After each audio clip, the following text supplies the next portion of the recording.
Hey guys, this is the channel Hampton Pictures. My name's Josh. This is our first video. All of our videos are going to revolve around the theme of abandoned, maybe once in a while some gaming videos, but mostly abandoned videos. I'll be doing a video about every single week, maybe twice a week. So in every one of those videos, I'll give all the information about what we're talking about. Alright, yeah, so abandoned. The first abandoned video we will be doing is about River Country, or I should say Disney World's River Country. River Country was Disney World's first real water park, so a lot of you have probably heard of it. It's a pretty popular one. So yeah, let's jump right into that. Alright, so River Country was a part of Walt Disney World, which consists of 4 full-size theme parks right now, which is Magic Kingdom, Animal Kingdom, Epcot, and Hollywood Studios, and a bunch of resorts and a few water parks.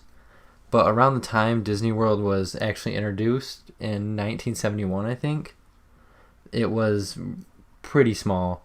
There was Magic Kingdom and a variety of different Disney resorts, and that's about all. So when Disney World was first introduced, there were concerns that it would not be very popular, but when it opened, it actually became very popular very quick, and since it was so popular, Disney looked to expand. And shortly after opening, in 1973, there was a oil embargo placed on Western nations, and President Nixon brought in gasoline rationing. So as you would think, this killed Disney World's attendance, since they received most guests by car. So as expected, Disney did what they could to turn this around, and they did it by adjusting the market to attract more locals, and they cut costs and laid off staff.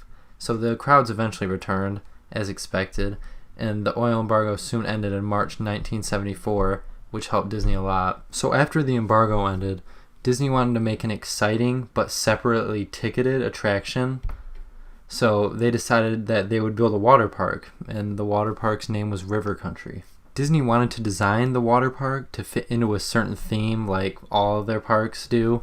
So since the theme park was being placed within Fort Wilderness, it would have to match the wilderness theme. So as Disney had done before, the water park would be about the works of Mark Twain. With the park's location, there was almost zero separation between the lake and the swimming area. The water from the lake would be pumped in and filtered to the swimming area to provide water for the water park. Once they finished building the water park, it was ready for guests to visit as it opened June 20th, 1976. The themed water park was an immediate success. It often had to shut its gates as the park didn't occupy many. Would you think they would build a really big water park because it's Disney World? It's their first water park, but I don't know, whatever. But in 1977, tickets costed $4 for an adult and $3 for a child. That's pretty dang cheap. In which, if you translate that to money now, it's $15.50 for an adult, and for a child it's about $11.50. So still, that's a pretty good deal. And the water parks that Disney has now, which are Typhoon Lagoon and Blizzard Beach, they charge $61.77 for a ticket, and the other one charges $53.25. Those are the gate prices you would pay now at Blizzard Beach and Typhoon Lagoon, which is ridiculous for a water park. So why did River Country close? Well, one of the main reasons is that in the lake, most Florida lakes, when they get really warm, they develop a bacteria, and that bacteria can give a disease and it can be deadly.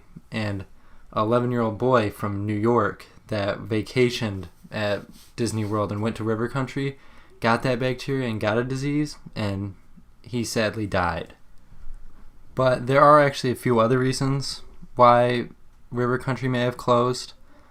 Another reason is that Florida made a law that requires water parks to use water from municipal water systems, not from natural bodies of water, which River Country used water from a natural lake. But one of the last reasons is that in 2001, when River Country closed after warm weather season, as it usually does, the September 11th terrorist attacks occurred, which caused Disney to control costs because of less tourism. So People expected River Country to open in the spring of 2002, but it didn't, and it never opened again. So it makes a lot of sense that Disney didn't open River Country again, because they built Typhoon Lagoon and they built Blizzard Beach. And both of those parks had high capacities. They were a lot nicer water parks. And so River Country was kind of out of the picture. So River Country never reopened. And now it's abandoned and it's rotting on Disney World's property. And people often try to trespass and go take videos. It seems pretty cool, but Disney has patrols that go around and make sure people aren't getting inside of the old water park. I would do it myself. I wish I could, but I don't have the guts to do that. Yeah, so props to the people that actually got into River Country and took videos and pictures and stuff. It seems pretty cool, but I can never do it. But yeah, River Country, as of July 2016, it is expected that Disney will build a resort where River Country stands. So, as Disney usually does with abandoned things, they just build a resort on it. So yeah, that's it, guys. That was my first video, so don't bash me too much. I don't really know what I'm doing. But if you guys have any tips for me or anything, just leave them in the comments below. I'd be happy to look at them and try some out. Thanks for watching.